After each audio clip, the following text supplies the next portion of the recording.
para falar como é uma iniciativa, mais uma iniciativa do canal Oblum, que pertence a um grupo de jovens guineenses que tem interesse para o processo de desenvolvimento da Guiné-Bissau, que tem engloba tudo, que obstáculos ou que objetivos para não chegar aquele bom porto que a nosso turno este. Para falar como é um ciclo de conferências para esse mês de setembro, que nós sabemos como é um mês e muito marcante na história de Guiné-Bissau, porque tem vários acontecimentos ao longo desde luta armada, tem independência e tem momento que nós estamos e tem mangas e datas comemorativas, onde que esse momento está servir para ter várias reflexões que não bem te ensinam para não lembrar tudo que é história, para não reviver e aquilo que aconteceu para acontecer, ter uma oportunidade única de partilhar e de interagir com alguém que vive história diretamente e indiretamente.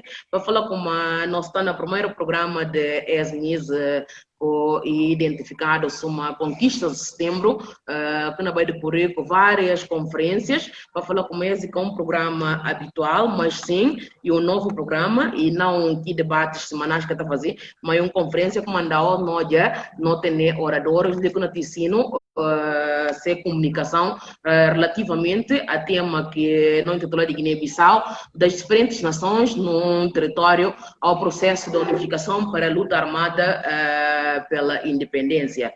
Gosto sim, não vai seguir, não vai ter comunicação dos antigos combatentes, que não vai dar perspectivas de treino, não vai conhecer o comandante, que todo mundo conhece, que é o senhor Manuel dos Santos, que não construiu para Manecas dos Santos, mas antes não vai fazer uma breve apresentação de si, biografia, para falar como alguém que dispensa a apresentação, mas nunca é demais, que não vai copiar, e resumidamente, que tem sido esse percurso ao longo dessa vida, ao longo e desempenho que dá para Guiné-Bissau. Manuel dos Santos Manecas nasceu em 1942 na ilha de São Vicente, na Cabo Verde, e faz esse percurso escolar, tanto primário como secundário também em Cabo Verde. Manecas dos Santos era estudante de engenharia no Instituto Superior de Engenharia em Lisboa, quando decidiu juntar a fileira do Partido Africano para a Independência de Guiné-Bissau e Cabo Verde, PAIGC, inicia em postos menores hierarquicamente na guerrilha, e em 73 ainda, e era de comandante Manecas, e foi também protagonista de uma inovação bélica, ele que se fama mais conhecido ainda, que muda rumo de conflito. E chega de chefia grupo de 6 guerrilheiros, que vai para Crimeia e na Rússia, a atual Rússia, que era a antiga União Soviética, para aprender como que Curbanão usa mísseis antiaéreos, que na altura está chamada de Estrela, e foi segundo comandante na frente norte, batalhão antiaérea Abel Jaci. E chefia várias pastas ministeriais, como de informação e turismo, transportes, obras públicas, Ministério do Comércio e Ministério da Economia e Finanças. Quanto a distinções e prêmios, em 1973 ainda, e foi condecorado com medalha Amílcar Cabral. Zina Bim vai falando a hoje, tenho a honra de apresentar esse grande senhor, que faz parte também de nossa história, que na Bim vai dar nossa experiência direto na terreno, através de comunicação que ainda vai ter. Senhor Manecas, palavra e de bolado. Obrigado pela presença mais um dia e boa noite. Estou nesse momento ali na Cabo Verde, na praia, mesmo assisti ao aniversário da minha irmã, depois Covid, prendem ali na praia e ficar de quarentena até hoje, em Cabo de Riba. Nasci na Cabo Verde, vivi 16, na São Vicente, na minha estudos primários e secundários, depois em Lisboa, para estudar engenharia, e foi de lá que comecei para pegar a luta de libertação nacional. Eu tenho sempre uma motivação para a luta. E a minha motivação é originar de uma família de classe média alta na Cabo Verde. Meu pai era comandante de barco português. Meu pai, que era português, era comandante de um barco português. E o que levou à luta foi, de facto, situação na Cabo Verde. manga de gente que se viu e diz que se, ou mestre diz que se. Como na Cabo Verde, gente está morrendo de fome. O último grande fome que tive na Cabo Verde, em 1947, a minha era menino, tinha 5 anos. Manca pude esquecer cenas horríveis com olha de gente morta na beira de estrada para ver que tem nada a comer. Aquela é das razões principais que põe em luta junto com o PSGC, que me esteve a independência de Guiné e Cabo Verde. E que ninguém fazer confusão, o PSGC nunca que pensa como Guiné e Cabo Verde era um país só. É países diferentes, com culturas diferentes, com povos diferentes, mas que tem manga de pontos de contacto, tanto na história como na etnicidade. A mim, quando olhando assim, me bromei de um bocado. Mas lá na minha antepassados, não vou olhar guinenses lá, porque foi a minha descendente de escravos que tinha ido de Guiné para Cabo Verde. Portanto, é países que tinham ligações grandes, históricas e mesmo étnicas e culturais, e que podia, algum dia, bem caminhar para algum esquema ou alguma alternativa de unidade. Mas Cabral nunca quer conceber como Guiné-Bissau e Cabo Verde eram um país. Cabral utiliza a unidade Guiné-Cabo Verde como uma arma para a luta. E, de facto, tanto guinenses como cabo-verdianos, em menor número, obviamente, porque a guerra foi na Guiné, todos eles dão sua contribuição para, de facto, nos chegar à independência. Na beira conta vos como olhem chegar olhem entrar para Forças Armadas, entra lá base. A minha era chefe de 6 homens na Marinha Arboa. Portanto, equivalente a sargento. Se vai para o exército português naquele tempo, não serve oficial. Até que aquilo que leva em luta. Depois, um galgatena chega na segundo comandante de Frente Norte, passo a passo. Nunca parei do comandante. Chega lá com comando de unidades, para mérito. E para o papel que desempenhei na luta de libertação nacional. E para aquele que encontro coragem. Mas a nós não tem, cara, problema étnico de Guiné de uma outra maneira diferente de orador que precedeu-lhe. Porque na Guiné-Bissau sempre houve resistência à colonização. Pepe luta contra Tuga, o Inca luta contra Tuga, quase tudo etnias, Manjaca luta contra Tuga, quase tudo etnias luta contra Tuga separadamente. Mérito do PSGC foi ter conseguido juntar tudo gente na luta pela libertação nacional. E lá, de facto, podia constituir aquilo que podia ser embrião da nação guinense. Eu tenho que ser realista. Na Conferência de Berlim, em 1885-86, a África foi dividida e português fica com que bocadinho de terra que hoje é Guiné-Bissau, que é uma terra pequenina, com relativamente pouca população. E ainda por cima, dividida em muitas etnias. Nunca tem outra solução se que junta para constituir uma nação, para constituir uma entidade viável, tanto economicamente como administrativamente, como diplomaticamente, em todo sentido. Nunca tem outra via se que junta para não constituir aquilo que pode ser uma nação. E por isso é que o lema do partido que Cabral quer fazer é unidade de luta. Unidade em primeiro lugar, em primeiríssimo lugar. Unidade na Guiné, unidade na Cabo Verde. Assim que está no estatuto do partido. Unidade parece como uma coisa indispensável, que nunca pode fugir dele. E tudo é crises identitárias que pode ter em alguns gentes, é crises tudo ultrapassável. Porque gente está papiando tribalismo, etc., no combate ao tribalismo. Tribalismo é uma coisa normal, porque eram pequenos grupos étnicos constituídos por um número relativamente pequeno de gente que tinha que criar laços fortes de solidariedade para poder sobreviver. Do contrário, que tinha sobrevivência. Portanto, só a hora que substitui que laços de solidariedade tribais por outros laços mais importantes ou mais desenvolvidos, só lá que podia lutar contra o tribalismo e que podia surgir, que não podia bem cedo, nação guinense. Mas pensa como aquilo lá é um processo longo e que tive início, de facto, com a luta de libertação nacional. A mim, pessoalmente, trabalhei na tudo canto de Guiné. Estive na tudo frentes de Guiné, no tempo de luta de libertação nacional. Mas nunca estava nenhuma língua autóctone de Guiné, porque foi preciso. Todos os soldados de Forças Armadas durante a luta de libertação nacional, tudo ouve crioulo. E eles foram grandes disseminadores de crioulo nos seus contactos com a população, nos seus contactos com gente. Portanto, não tem um elemento fundamental na unidade chamado língua.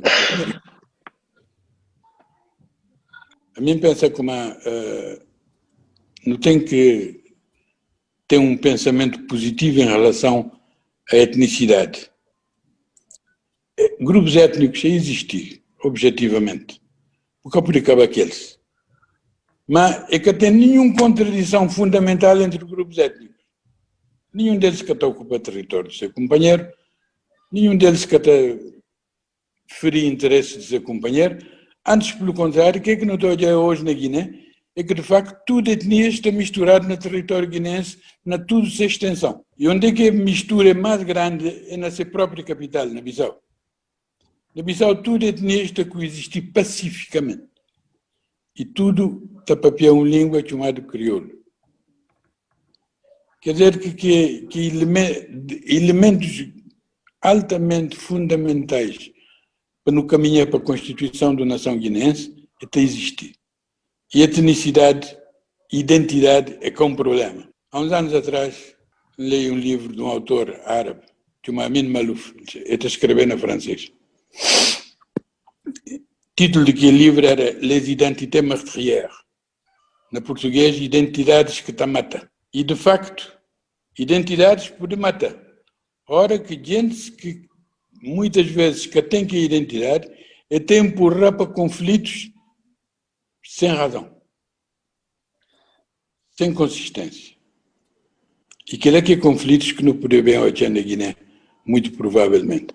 Porque não tem nenhuma razão para não ter conflitos étnicos na Guiné-Bissau. Não passa quanto ano depois da independência, conflitos étnicos que tem. Durante a luta de libertação nacional, conflitos étnicos que tem. Tudo unidades militares que Guiné, que PIG Setembro, era formado por tudo etnias que tinha na região de Guiné. E muitas vezes o comandante de que unidades é que era de nenhuma etnia mais grande. Inclusive até a mim, que era caparido na Guiné, não foi comandante de manga de unidades. Nunca tive mínimo problema com um soldado. Porque a minha que era guinense ou a minha era vermelha. Portanto, é problema de identidade, não tem que olhar com muito cuidado. Mas muito cuidado. Para que não bem ressuscita coisas que devia demorar, mas que estão morrendo. Quanto a problemas de Guiné-Bissau, problema daquele que não está chamando democracia, a mim está chamando outra coisa, é multipartidarismo, porque a democracia tem estado muito ausente de Guiné-Bissau. Democracia é outra coisa. É que foi só de fora que tive pressões para Guiné-Bissau vai para multipartidarismo. Eu tive um pensamento endógeno na PIGC que conduzia a multipartidarismo. Eu tenho documentos. O primeiro documento que escrevi sobre multipartidarismo na Guiné-Bissau foi escrito para alguém que toda a gente conhece, que é Carlos Lopes, que foi secretário-geral adjunto das Nações Unidas, juntado comigo. A nós que escreveu. E foi entregado na partida em 1987. Portanto, eu tinha uma reflexão endógena dentro do partido sobre caminhos que não deve seguir. Porque se não for fiel a ideólogo do PIGC, que seja Amílcar Cabral fala muito claramente como a única fonte de legitimidade que o PIGC tem era apoio que o povo está dando. E que tem nenhum governo, nenhum regime que pode pôr-se a cabeça a legitimidade que o povo quer dar. E que ele é um componente essencial da democracia. Componente essencial e que tem nem só mais grande do que ele. A mim que está pessimista em relação ao futuro de Guiné-Bissau. Pensa que tudo os tropeços que nos tem dado depois da independência também não aprende. Não aprende e hoje não tem um grande número de jovens intelectuais formados, capazes, que podem levar a Guiné-Bissau amanhã para desenvolvimento. Mas que não pensa como é nascer de borla, é nascer de luta. Luta duro, luta grande, onde a gente pode perder no caminho. E que tem nenhum nada que está conseguido no mundo que vale sem trabalho e sem algum sacrifício. A nós, no nosso tempo, ou seja, nos anos 60, 70, não cumprimos o dever em relação ao nosso país, em relação a Guiné e Cabo Verde. Jovens de negócio e têm responsabilidade de cumprir esse dever de fazer terra vai para diante negócio. Que é uma responsabilidade, e que não é uma coisa que está a fazer porque sabe bom, não. É uma responsabilidade de cada um fazer Guiné avançar. Que é camarada de quem é depoimento. Obrigado.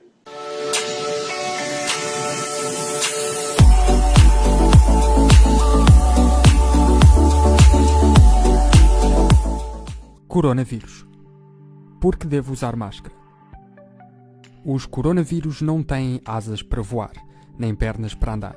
Por isso, para nos protegermos, é preciso perceber bem como é que eles passam de uma pessoa infectada para a outra não infectada. Quando uma pessoa saudável se infecta com o coronavírus, é quase sempre porque ele entrou no seu corpo pelo nariz, pela boca ou pelos olhos. Depois, essa pessoa passa a produzir vírus, expelindo-o em grandes quantidades pela boca e pelo nariz, tanto quando fala, como quando respira, quando espirra ou quando tosse. Logo, boca, nariz e olhos são, ao mesmo tempo, a zona de saída de vírus nos infectados e a zona de entrada do vírus nos saudáveis. No geral, existem duas grandes formas do vírus passar da boca, nariz e olhos de um infectado para a boca, nariz e olhos de um outro não infectado. Ou é projetado pelo ar, ou é transportado pelas mãos. Quando é projetado, vai pelo ar expirado do indivíduo infectado diretamente até à boca, nariz ou olhos dos indivíduos não infectados, mas que lhe estão próximos. Ou vai pelo ar expirado do indivíduo infectado para cima dos objetos que lhe estão próximos, contaminando-os. Quando é levado pelas mãos, ou é o indivíduo infectado que as passa inadvertidamente pela cara e depois toca nos objetos contaminando-os, ou é o indivíduo não infectado que pega num objeto contaminado, ficando com o vírus agarrado às suas mãos, autocontaminando-se quando as levar inadvertidamente aos olhos, nariz ou boca. O uso de máscaras que tapam o nariz e a boca impede que o vírus seja projetado pelo ar. A desinfecção ou a lavagem adequada das mãos impede que o vírus seja, por elas, inadvertidamente levado à boca, nariz ou olhos. No infectado, a máscara bloqueia a projeção de vírus para cima dos outros ou dos objetos e impede-o, muitas vezes, de inadvertidamente levar as mãos à boca ou ao nariz e espalhando depois o vírus pelos objetos em que toca. No não infectado, a máscara bloqueia a entrada de vírus projetados contra si pela via aérea e impede-o muitas vezes de inadvertidamente levar as mãos à boca ou ao nariz depois de ter tocado em objetos contaminados pelos vírus sem ter lavado ou desinfetado as mãos. Um dos maiores problemas deste coronavírus é que as pessoas que ficam infectadas começam a propagar o vírus muitos dias antes de começarem a ter sintomas. E em algumas pessoas, os sintomas são tão leves que elas podem nem dar conta deles, mas andam inocentemente durante semanas a espalhar o vírus. Assim, o melhor é usarmos todos máscara para nos protegermos uns aos outros, quer quer estejamos saudáveis, quer estejamos infectados com ou sem sintomas de doença. Só quando todos andarmos de máscara é que estamos todos a proteger-nos uns aos outros, impedindo a transmissão do vírus pessoa a pessoa, fazendo com que o vírus acabe por desaparecer nas pessoas infectadas quando chegarem à fase de cura, sem, entretanto, terem infectado novas pessoas, perpetuando a doença. Na natureza, não são os mais fortes que sobrevivem, são aqueles que melhor se adaptam às circunstâncias. Por isso, use máscara, proteja-se a si e aos outros.